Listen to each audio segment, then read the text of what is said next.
Argentina 2026 World Cup win dirty versus England. If I talk about football, it's really interesting because this is the World Cup 2026. But July the 15th, 2026, Atalanta, Georgia, 85 minutes on the clock. England are winning 1-0. 50 minutes away from their first World Cup final in 60 years. The England fans are singing. The Argentina fans are silent. The dream is alive. 72 seconds later, it's 1-1. Enzo Fernandez from 25 yards out bends it like a dagger into the top corner. The stadium explodes. The England players collapse to their knees. Then comes the sucker punch. Stoppage the time. Lautaro Martinez taps it in 2-1. Totally game over. Dream dead. England have snatched defeat from the jaws of victory. But there is the question that has haunted every England fan since that night in Atlanta. Did Argentina win or did they steal it? The British press called it dirty. The Telegraph published a list of the 31 dirty tricks Argentina used to knock England out. 31 in 90 minutes. That's one every 3 minutes. Today we are going to crack open the game. We are going to look at the fools, the referee, the banners, and the bad blood that turn a football match into something much darker. This is the story of the night. Argentina won dirty and England lose everything. But shortly after that, let's rewind to the opening whistle.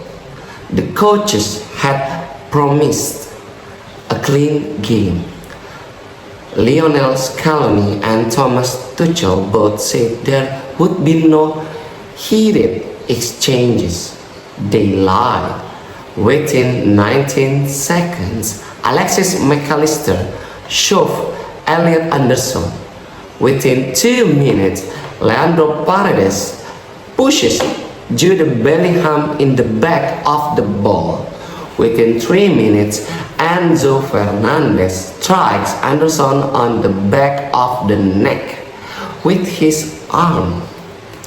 No yellow card. The opening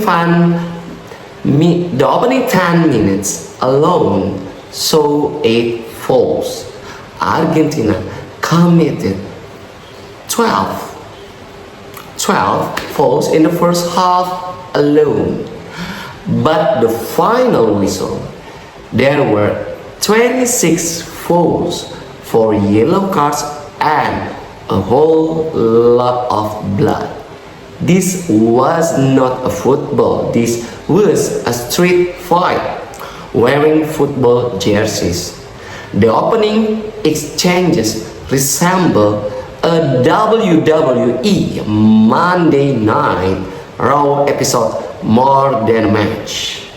Argentina came out flying, seemingly intent of unsettling England with an aggressive physical approach. Late tackles of the ball disputes, attempts to get Harry Kane sent off. And at the center of it all, Jude Bellingham, the Real Madrid midfielder, my favorite one actually, refused to back down. He stood his ground after every robust challenge. He confronted opponents. He exchanged words with Lionel Messi himself when England felt a tackle had crossed the line. Bellingham was often the first to make his case to the referee, but the referee Ismail Alfat was not listening. Suddenly deaf. Or maybe he just didn't care. Argentina got away with foul after foul. Enzo Fernandez committed 3 fouls in the first half alone and didn't receive a single card. I don't know why. And Argentina's first yellow card didn't come until late in the first half. England fans were forming. The players were forming and the games was only getting started.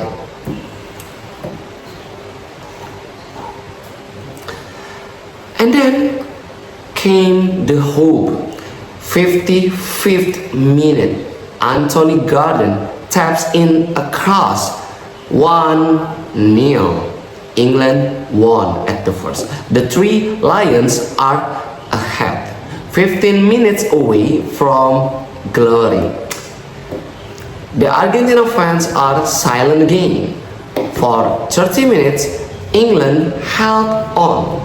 They defended, they fought, they believed. But Argentina, they don't give up. This was their fourth straight knockout game where they won with a goal in stoppage time, or we can say extra time. They are the dead divine, defending champions, and then the 86th minute, the name Enzo Fernandez from Argentina, the same man who should have been booked in the 3rd minute, picks up the ball outside and the box. He shoots, it bangs, it dips, it flies past Pickford. 1-1. The England players collapse. The dream is sleeping. Then stoppage time. Lautaro Martinez, the substitute, the killer, he taps it in. 2-1 for Argentina. Game over for England. Have done it again. They have given up a lead in the World Cup semi-final and lost for the second time in 80 years.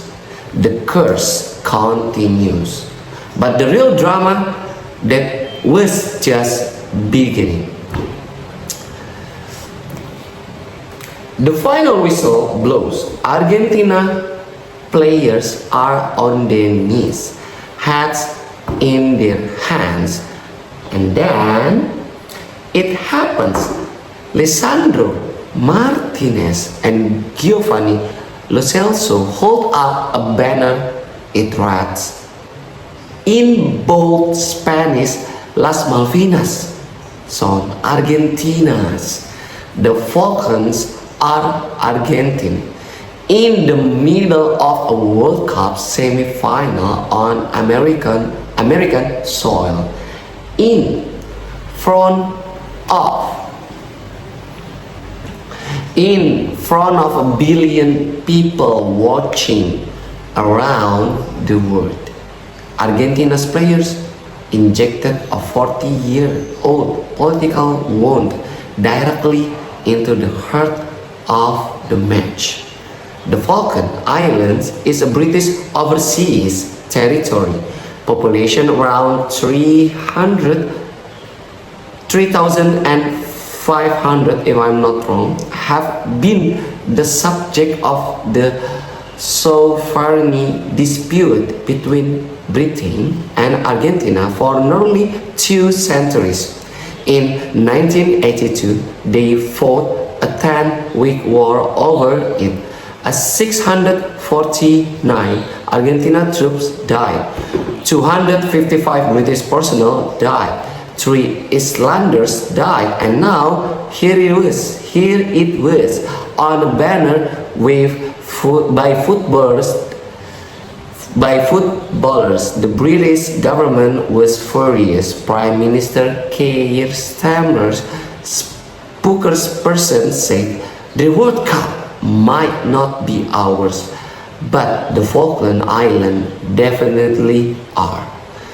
Business Secretary Peter Kyle called it entirely inappropriate. Former England international Peter Reid, who played in the 1986 defeat to Argentina, called it beyond the pale. FIFA said they were assessing match reports and could fine Argentina up to $20,000 for political messaging. Argentina's players, they didn't care. They didn't care at all. Leandro Paredes said, "We knew we were playing for them too."